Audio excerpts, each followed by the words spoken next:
Today's episode is brought to you with the welcome support of Malbin Greek, UK's leading Greek delicatessen supplier and distributor of premium Greek produce. Whatever your needs, Malbin Greek has you covered. You can shop online and have the divine and delicious goods delivered to your doorstep across the UK, or you can visit the shop at Arch 17 Apollo Business Park, Lucy Way, SC16 4ET, Bermondsey, London. Malbin Greek, the one-stop shop for your Greek fix. Hello there, sorry to interrupt. My name's Dr. Neil Buttery and I'm host of the British Food History Podcast, a podcast that you, as a fan of the delicious legacy, might be interested in. I explore British food and its history in all its glory, with interviews with special guests, recipes, reenactments, and tracking down forgotten recipes and hyper-regional specialities. Previous topics include medieval eels, 18th century dining, curry, London street food sellers, breakfast, and the good old Yorkshire pudding. Search for the British Food History Podcast wherever you get your podcasts. And now, back to the delicious legacy. Cheers!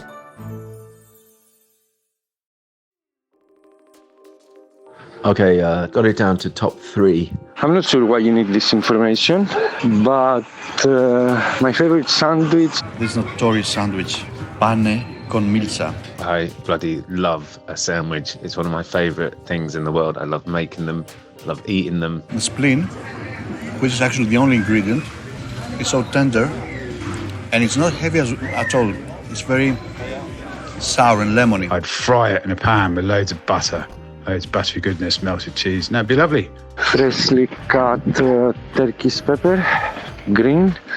You know, the ones that they are not spicy, but they are trying to be.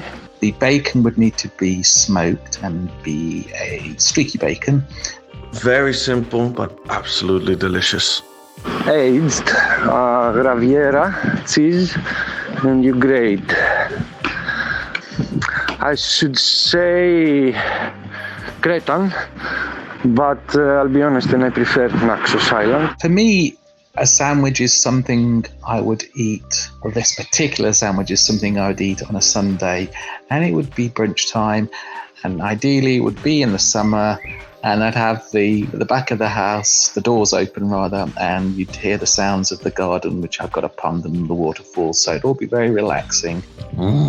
Yeah, it's a good sandwich. Little snack, little merendina after you've had a nap. It was a warm, sunny, early summer day. I think it was about June. It's been 10 or 12 years now. I don't remember exactly. But yeah, it was quite a while ago.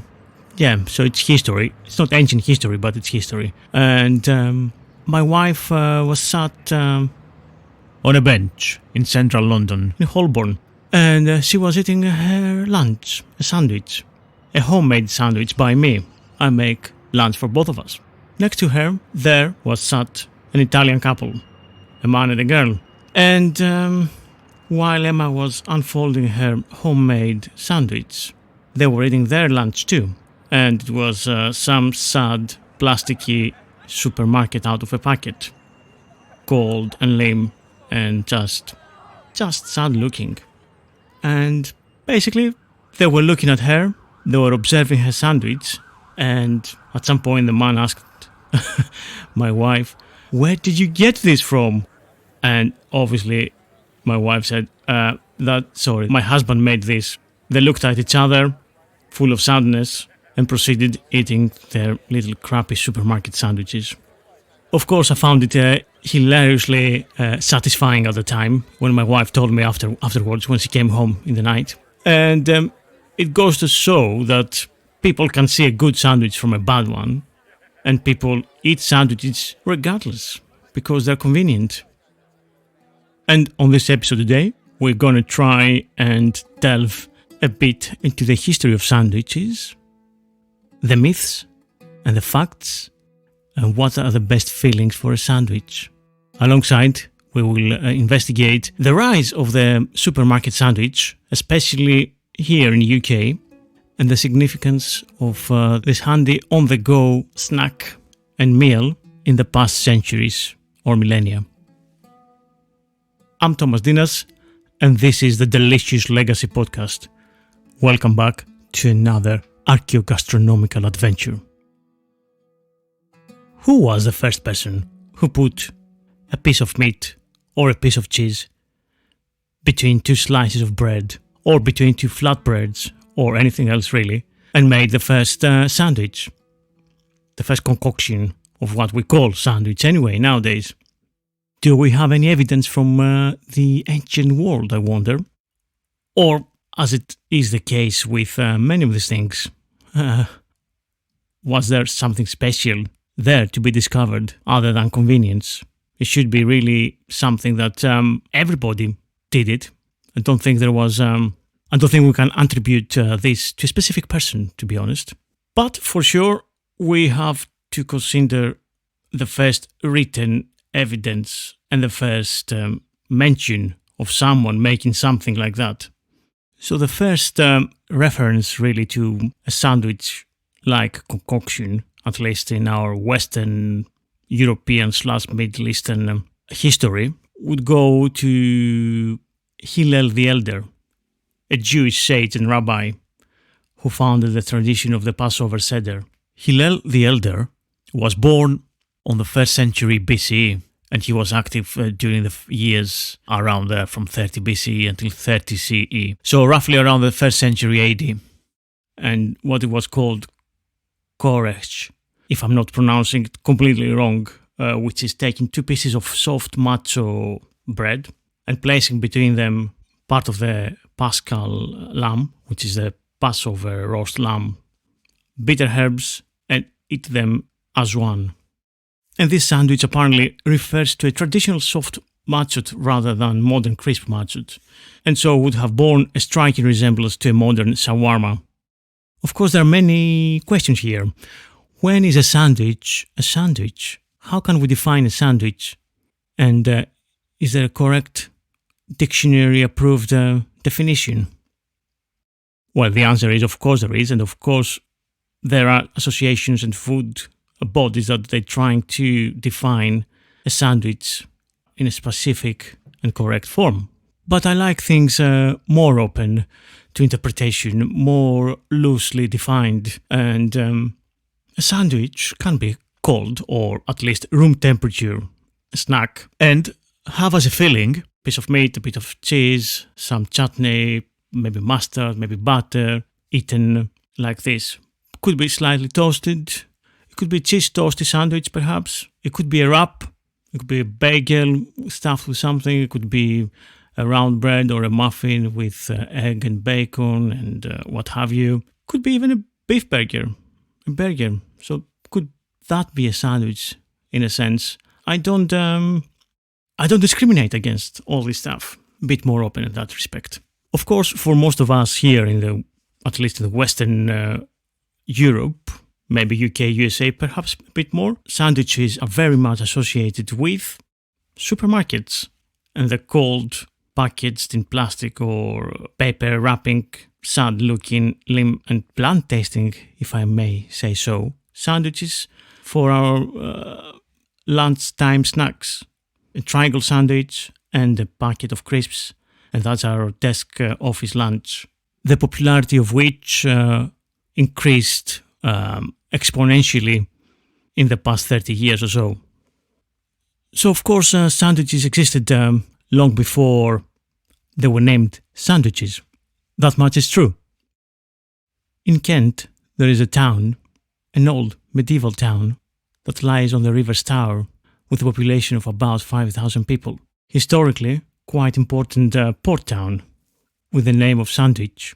Today, though, throughout the world, is a lot more famous and associated with the Earl of Sandwich and the concoction that's attributed to him.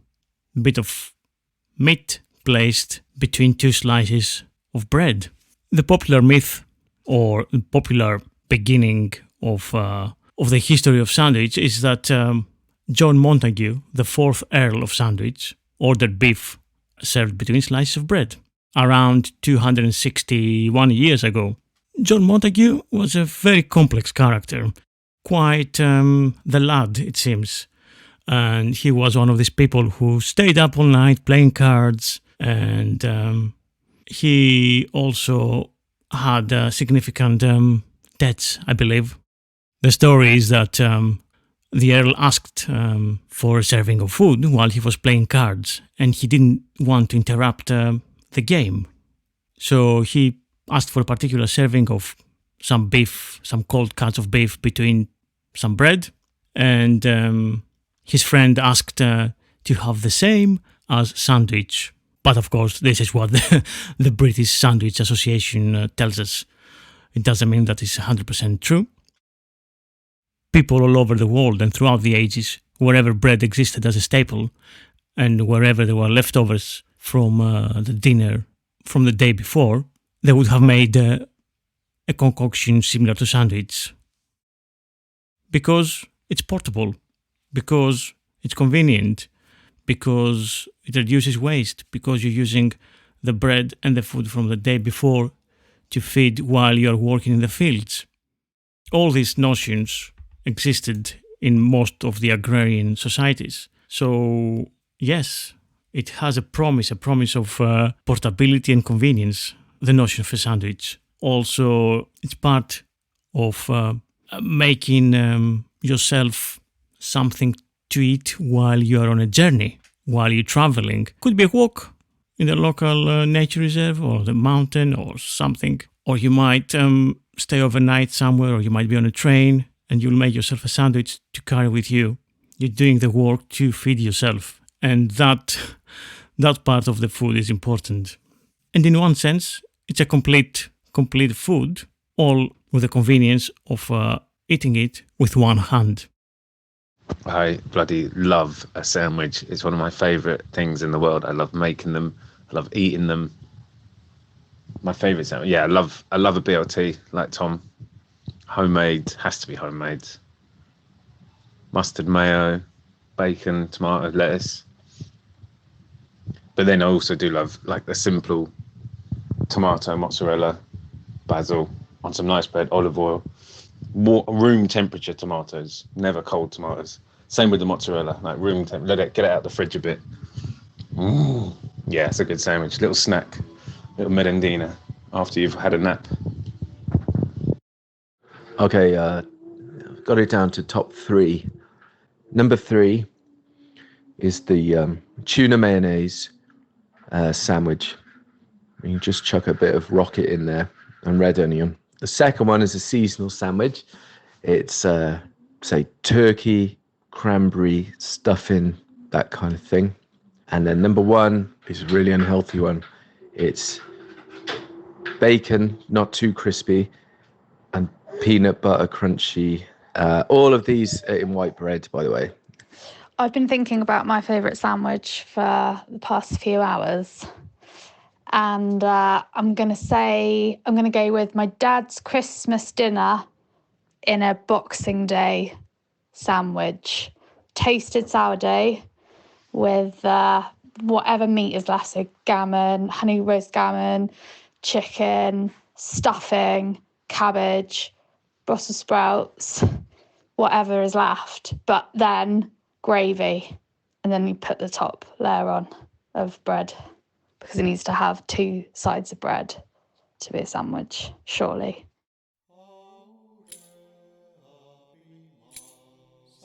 In Roman times, obviously, as in ancient Greece and in other places, the meal times evolved and revolved around when people had to go to the fields and work, and where you lived, the type of the year, and so on. So obviously, one of the meals in the ancient Roman time, called prandium, it's the one that we can compare it to our modern lunch.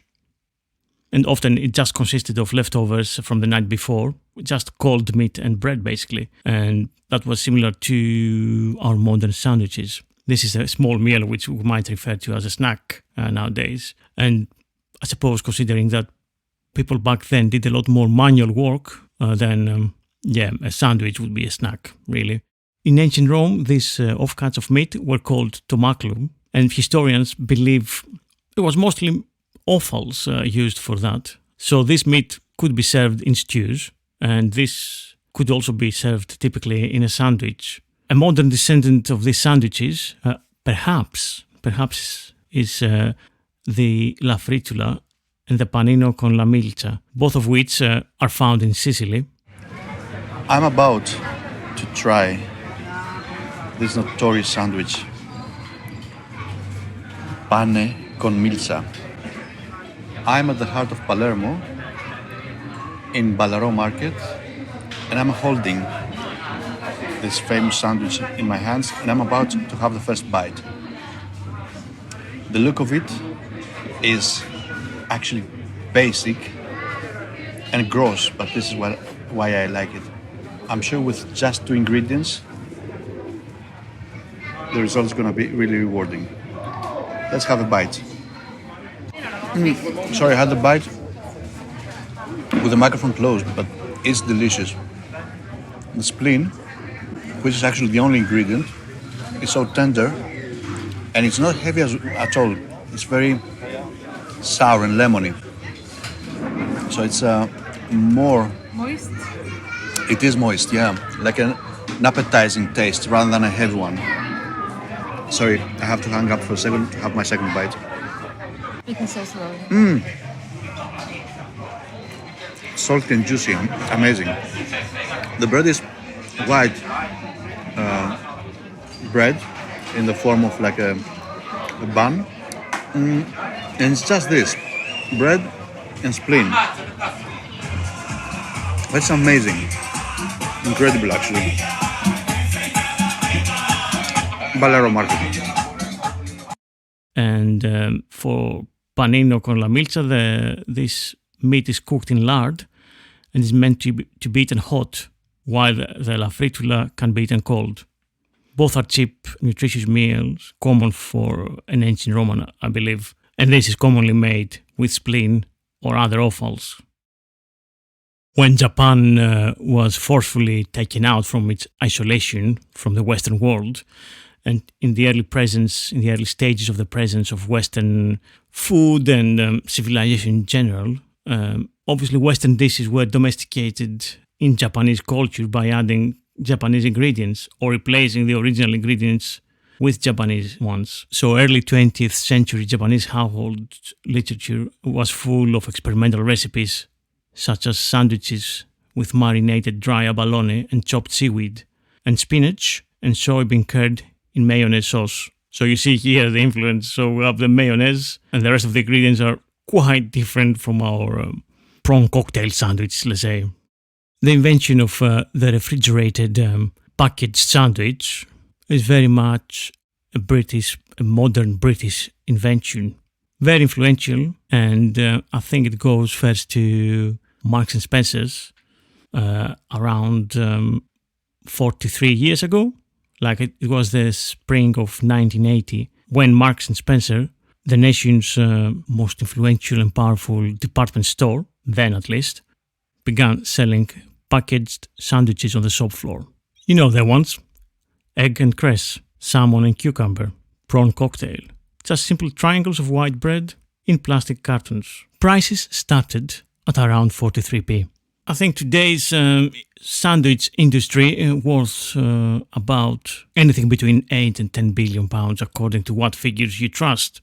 The idea that from that 43p sandwiches in 1980 would go to that figure today, it seems a bit outlandish, doesn't it? Of course, I would like to talk about sandwiches also as something open, like an open sandwich, like the Scandinavians do, for example, and that will bring us back to medieval times with the trenchers, so the big open breads where the meat was piled upon and all the juices were running into the bread. And that was either eaten or it was given to the poor or it was used as a plate and so on. That can also qualify a little bit as something as a sandwich, in the broader sense, of course. It's very interesting, though, that such easy thing to make at home, easy to prepare, and open to all possibilities, really. When you open your fridge and you have some leftovers, you have some cheeses and some vegetables and some spreads and hot sauces and pickles. It's everything you like, really, isn't it? You can make anything you want. You can make the most extravagant, delicious sandwich. And you can make something different every day. My sandwich, my favorite sandwich, I mean, it always changes. I think it's one of these things, it's whatever I have on the day. What I made recently that I really liked, I was surprised by how much I enjoyed it actually, because sometimes food is just fuel, unfortunately.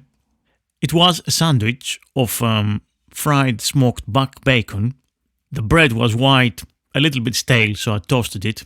Feta cheese, delicious Greek barrel-aged feta cheese, and kimchi.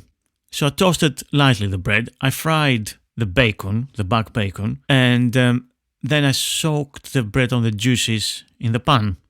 Placed the bacon, I cut a generous amount of feta cheese, I put it on top of the bacon, and then I slathered some generous amount of kimchi, and then of course the other slice of bread. And it was surprisingly delicious combination. Somehow everything worked really well. So I had the smokiness and the meatiness of the bacon, I had the soft, tangy cheese, and the spiciness and sweetness and crunchiness of the kimchi cabbage. And yeah, it was really happy lunch. Other favorite sandwiches include fried mushroom with a little bit of garlic and thyme on a buttered bread, sourdough preferably, with some basil. And the classic one that I make, and a lot of the times I do enjoy it, and occasionally I don't. I guess depends with the quality of the bacon, but it's what I call the BFT. So obviously it's a variation of the BLT. So instead of bacon, lettuce, tomato, I've got bacon, feta, tomato. So obviously it has to be summer, a nice juicy tomato, feta cheese, some Greek mountain oregano, and fried bacon. Really good. It was a sandwich that I used to make as a teenager when I was working on my mother's canteen in the summers. So when I was helping her with her canteen, I used to make 11-piece brunch for myself, which consisted of smoked bacon, feta, and tomato in a panini style or ciabatta style bread. I do like sandwiches with roasted vegetables and mozzarella, for example, and basil. Lots of extra virgin olive oil. That's another favorite, like roasted peppers, aubergine, and mozzarella, wild mountain oregano, olive oil, and some basil. But also bacon, avocado, and a soft boiled egg with some smoked chili flakes. Works very well. Of course, I cannot have an episode talking about sandwiches and don't talk about the Greek sandwiches. And something really Greek, of course, is the gyros, a sandwich, a hot sandwich, if you say so, generally on pita. And the gyro sandwich or any kebab from the Middle East is a delicious, fantastic, complete meal in a sandwich. So I love a gyros. So thinly sliced, crunchy, well grilled pork with onions, tomatoes, and some chips.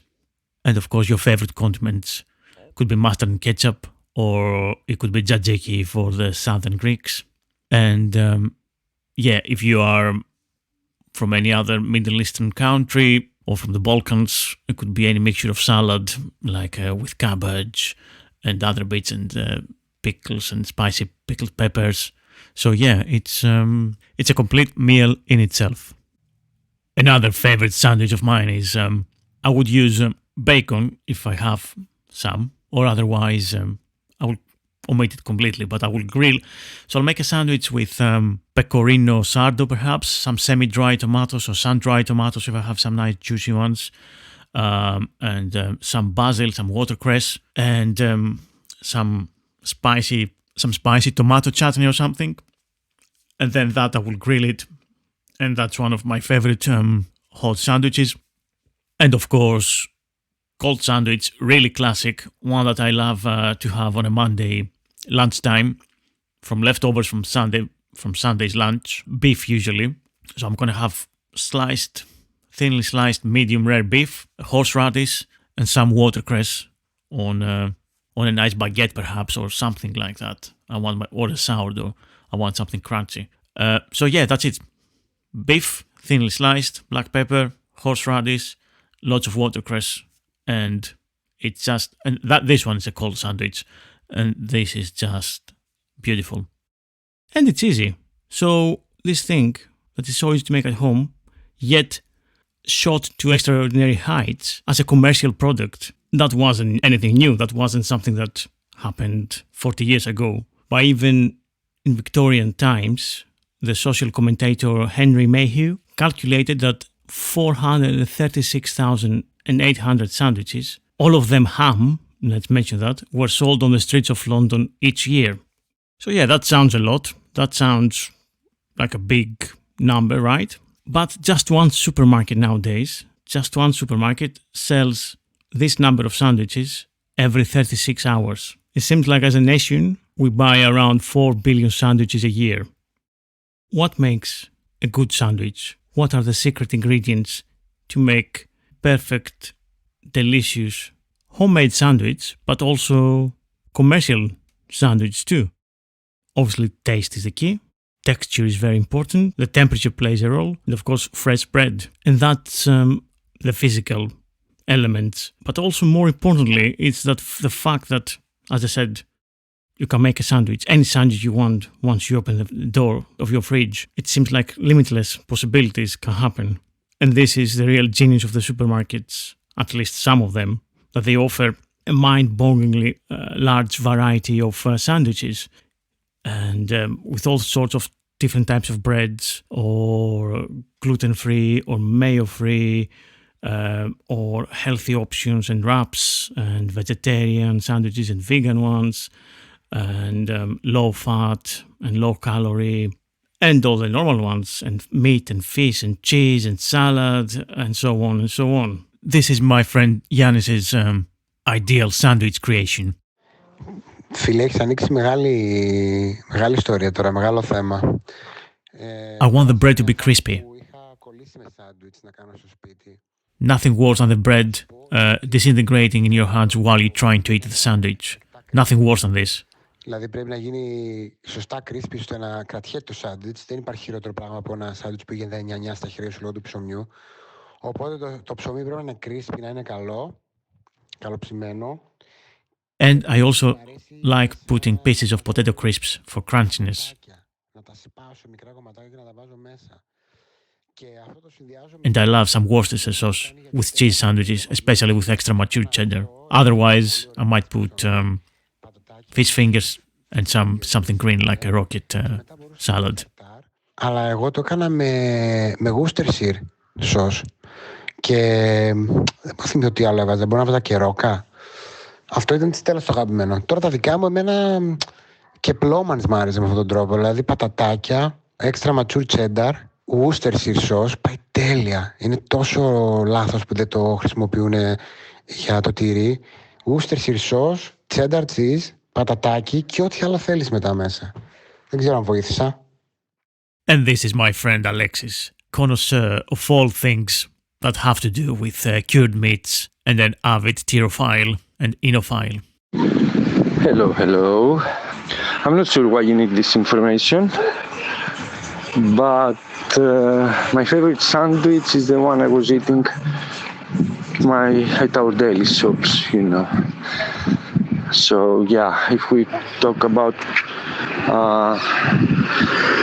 non-cooking, hands-only sandwich, my favorite has some nice light truffle mayo for the base, then Roman lettuce, super nice and fresh, then freshly cut Turkish pepper, green, you know, the ones that they are not spicy but they are trying to be.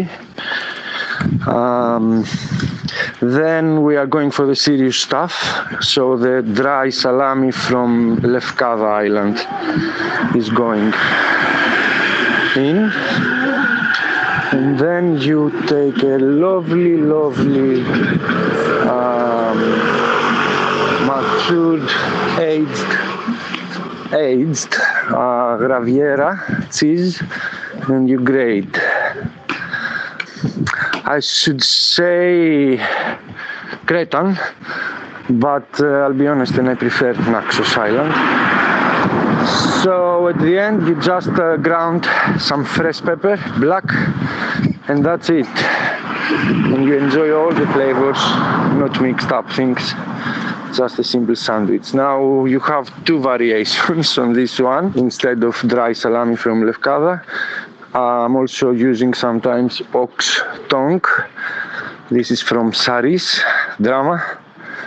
It's cherry wood smoked. Or of course the bubble mortadella, Emilia Romagna, preferably. And if you go there, actually, you can find nice truffle mortadella. Yeah, so you don't need the truffle in the mayo, you know what I mean. Now, if you talk about cooking, nothing can beat my traditional dish, pork, neck, shoulder, souvlaki. The only thing is that I also like horseradish in my mustard. Of course, I never do tzatziki. I'm coming from the north, as you are. I hope that covers you. Talk to me if you need something else. I'm here. Think of just the ham and cheese sandwich, like the one you can make at home. And think how many of us used to make it at home, and yet now it's just easier to buy from the supermarket and have this. So once there were thousands and thousands of different varieties of ham and cheese sandwiches, which don't exist anymore. People just buy the same one, the exact same one from the supermarket all the time, and it tastes the same all the time. It's a little bit sad, isn't it? Of course, our dear Lord Montague, the Earl of Sandwich, wasn't doing something new, wasn't doing something world-defining and conceptually out of this world, or at least out of this world in 1745 or 50, whenever it was that supposedly ate that first sandwich. We cannot really isolate precise moment that humanity started eating the first incarnation of a sandwich. But the Earl of Sandwich toured the Mediterranean as a young man around 1738, 1739.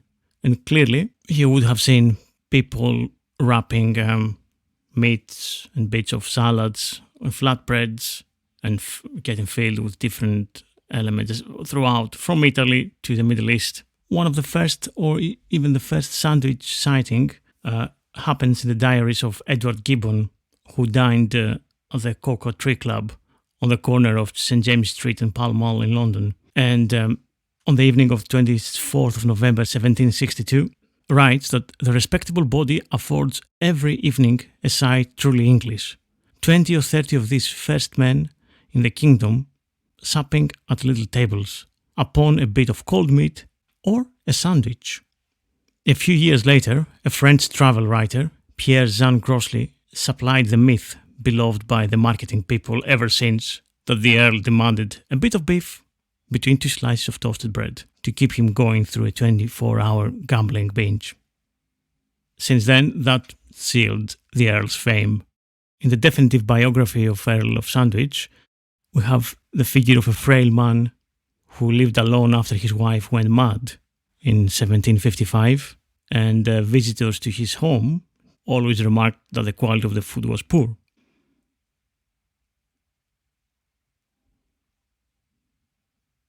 It's worth remembering that in the 18th century English high society, the main meal of the day was served around 4 p.m., which probably clashed with his duties in the Admiralty. He most likely came up with a beef sandwich just in a way of keep eating at his desk while he was working. Ever since, sandwich became unstoppable. Louis Eustace Ude, the chef d'hôtel to the Earl of Sefton, acknowledged the power of the new format in his cookbook of 1813. A generous spread of sandwiches, of fowl, of ham, of veal, of tongue, and so on. Some plates of pastry, and here and there on the table some baskets of fruit. That's a textbook food-to-go offering, in other words. Could cut the costs of a dinner and dance by 3/4. Of all things in the world, sandwiches have least need of explanation, he wrote. Everyone knows how to make them. More or less. Hi, Tom. You wanted me to tell you about my favourite sandwich, which is a difficult ask because I've got a lot of them, but I'm going to go for a Reuben. But my Reuben's got a couple of wrinkles to it. So you'd have the salt beef and the pickles. I like to make my own sauerkraut. It's a bit more funky than that shop-bought pasteurised business. On white sourdough, it's nice and dense bread. And then instead of the Swiss cheese, the rubbery Emmental or something like that, I would have Lincolnshire poacher, which is a cross between cheddar and Gruyere, so a bit more tangy than a sweet Gruyere. And then the other wrinkle for my Reuben is instead of doing it in a Breville, I'd fry it in a pan with loads of butter, loads of buttery goodness, melted cheese. And that'd be lovely. Cheers, Em. Isabella Beaton, Miss Beaton, who wrote one of the famous cookbooks of the 19th century, Miss Beaton's Book of Household Management, had a very avant-garde idea of a sandwich when she wrote toast sandwich. So a piece of toast, seasoned of course, with salt and pepper, and then between two pieces of bread. Don't know about you, but that sounds a little bit boring to me. Of course, for most people who lived in extreme poverty, I think that would be the norm, perhaps. For the rich, would be crustless fingers with dainty cucumber sandwiches. For the poor, what one cookbook called mouth distorters. The national obsession with sandwiches and the national infatuation with a lunch sandwich can also make headlines. There was that infamous Daily Mail headline which asked, of course with capital letters, "Is there no one left in Britain who can make a sandwich?" ?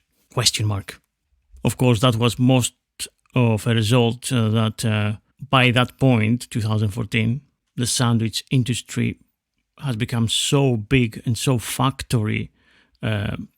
factory-based, huge factories with repetitive work in cold conditions and so on. Nobody wants to do that. And then, obviously, big factories relied on immigrant labor. One of these companies, Greencourt, started recruiting in Hungary. So that's the reason this headline happened. Incidentally, I don't think it's a coincidence that lunch and sandwich and kind of office lunch at your desk perhaps were born sort of at the same time in the same era, and they all seem to be intertwined in one way or another. So both the lunch and the sandwich took off when the working day was beginning to be stretched out and, of course, individualized. So each one of us has a specific task to perform, and slowly moving towards the office job of what we know today. If we think about it, there was no need for lunch when dinner was around midday. So that's up until the 17th century, perhaps. So we're talking about like 60, 70, 80 years before Earl of Sandwich. Luncheon was born when dinner was pushed back to early evening. So when we're talking about 4, 6 o'clock or even later from the higher classes especially. So when they pushed it back, the fashionable society kept on dining later and later. So to put some clear blue hours between themselves and the professional class and the merchants who were always considered below them. And of course, when the professional classes wanted to catch up with the aristocracy, with the higher classes, had to adopt their customs in a sense. So they started eating later and later. So this big gap in the middle appeared between breakfast and dinner. And also for businesses, it was a convenient way to eat while you work, so you don't interrupt your work day. And yeah, the word luncheon appeared as well in our dictionary, and initially was never formally defined. Jane Austen seemed to be one of the earliest users of the word, and she also talks about the nicest cold luncheon in the world on the end of the journey in Pride and Prejudice. Samuel Johnson, in his 1755 dictionary, deduced that lunch and luncheon were both derived from clutch or clunch and meant as much food as one's hand can hold. So this very thing, the sandwich, then crops up a decade later, as we've seen with our Earl of Sandwich. So sandwiches and desks were immediately intertwined and established a long-standing partnership, one could say, which lasts to this day. So this atomized way of eating at one's desk seems to have started from the late 18th century onwards, when people started working solo on the solo desks, in a sense, and they're allowed to eat in splendid isolation in a way, instead of eating with their companions, which etymologically means literally the ones who we share bread together. So the dining together habit seemed to be slowly but surely extinguished, which sort of leads us to our dinners nowadays, which we usually eat them late in front of the TV on our own. And this is it. This is a short history of the sandwich through the ages. I hope you enjoyed this episode. Do come back to me with your favorite sandwich and how to make it. And if you want to listen more episodes, remember there's a back catalogue with about 70 episodes out there for you to enjoy. You can listen to the podcast on YouTube, on Spotify, on Acast, on Google Podcasts, on Amazon, and on Apple Podcasts, of course, or wherever else you get your podcasts. And if you want to subscribe for extra amazing, delicious content, go to Patreon and become an exclusive subscriber backer, where you get some really cool extra content from $3 a month. Thank you. I'm Thomas Dinas, and this was the Delicious Legacy Podcast. Over and out.